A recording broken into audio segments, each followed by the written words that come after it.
గనక ఒక రైతు దగ్గర ఒక గుర్రం ఇంకా గాడిద ఉంటాయన్నమాట. గుర్రం ఎప్పుడు గాడిదని అవహేళన చేస్తూ ఉంటుంది. "నువ్వు రోజు బోలెడు పని చేస్తావు, గాడిద చాకరీ చేస్తావు, కానీ నాలాగా యోగం నీకెప్పుడూ పట్టదు. నేను రోజు రాజుగారి దర్బార్‌కెళ్ళి రాజుగారిని మోస్తాను, చూస్తాను, అన్నీ చేస్తాను. నేను నీ పని చేయగలను, కానీ నువ్వు నాలాగా ఎప్పటికీ రాజుగారిని చూడలేవు" అని చెప్పి చాలా బాధపెడుతూ ఉంటుందన్నమాట దాని మాటలతోటి.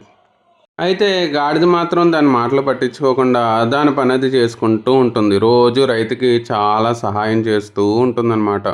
పూలు, పళ్ళు, అలాగే బట్టలు అన్నీ రోజు మోస్తూ ఆ రైతుకి చాలా సాయం చేస్తూ ఉంటుందన్నమాట. చాలా కష్టపడి అలాగే పని చేస్తూ ఉంటుంది. అయితే గుర్రం అది గాడిద కష్టాన్ని పట్టించుకోకుండా ఇంకా అలా అవహేళన చేస్తూనే ఉంటుందన్నమాట.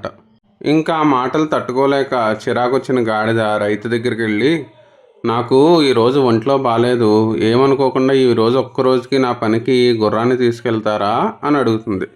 దాన్ని అర్థం చేసుకున్న రైతు సరే అని గుర్రాన్ని తీసుకెళ్తాడు. గుర్రం ఏమో ఆ బరువంతా మొయ్యలేక మధ్య మధ్యలో అన్నీ పాడేస్తూ ఉంటుందన్నమాట.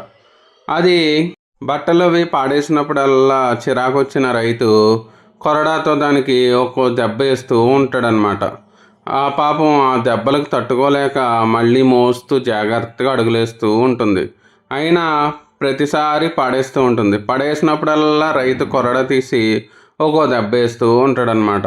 అప్పుడు అర్థమవుతుంది గుర్రానికి గాడిద కష్టం ఏంటో. అమ్మో! ఇంత బరువు మోస్తూ చాలా కష్టపడుతోంది గాడిద అని వెంటనే ఆ రోజు సాయంత్రం గాడిద దగ్గరికెళ్ళి, "నన్ను క్షమించు.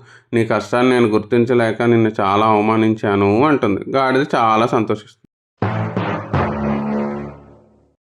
అనగనగా ఒక అడవిలో ఒక ఎలుగుబంటి పిల్ల ఏడుస్తూ ఉంటుంది. అది చూసిన ఒక కుందేలు, కోతి ఎలుగుబంటి పిల్ల దగ్గరికి వచ్చి, "ఏమైంది? ఎందుకు ఏడుస్తున్నావు?" అని అడుగుతారు. దానికి ఆ ఎలుగుబంటి పిల్ల, "మా అమ్మ తప్పిపోయింది" అని చెప్పి కుందేలు, కోతితో చెప్తుంది. సరే మేము వెళ్ళి వెతికొస్తాం అని చెప్పి ఈ కుందేలు, కోతి అడవంతా వెతుకుతాయి. కానీ ఎలుగుబంటి ఎక్కడా కనిపించదు. ఎందుకైనా మంచిది అని ఆ కుందేలు ఎలుగుబంటి యొక్క గుహకెళ్ళి చూస్తుంది. చూస్తే అక్కడ ఎలుగుబంటి హాయిగా నిద్రపోతూ కనిపిస్తుంది. విషయం అర్థమైన ఆ కుందేలు ఎలుగుబంటి పిల్ల దగ్గరికి వెళ్ళి, "మీ అమ్మకు చెప్పకుండా నువ్వే ఇంట్లో నుంచి బయటకు వచ్చేసి మీ అమ్మ తప్పిపోయిందని చెప్తావా?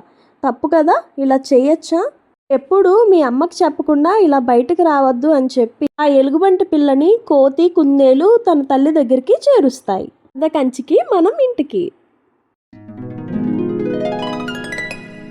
అనగనగా ఒక తాబేలు నీళ్ళల్లోంచి నది ఒడ్డుకు వస్తుంది. నది ఒడ్డున ఈ తాబేల్ని అక్కడే ఉన్న ఒక నక్క చూస్తుంది. నక్క చూసి, అబ్బా, ఈ తాబేల్ని ఎలా అయినా తినాలి అనుకుంటుంది. ఇదంతా గమనించిన తాబేలు నక్కతో ఇలా అంటుంది, "నక్క బావా, నక్క బావా, నువ్వు నన్ను తినడానికి వచ్చావని నాకు అర్థమైంది. కానీ నేను చాలా గట్టిగా ఉంటాను. నువ్వు నన్ను తినలేవు. కాబట్టి నువ్వు ఒక పని చేయి, నన్ను నీళ్ళలో నానబెట్టు. అప్పుడు నేను మెత్తగా అవుతాను. నువ్వు తినడానికి వీలుగా ఉంటుంది" అని చెప్తుంది. ఇదంతా నమ్మిన నక్క తాబేలుని నీళ్ళలో వదులుతుంది. వెంటనే తాబేలు పారిపోతుంది. కథ కంచికి మనం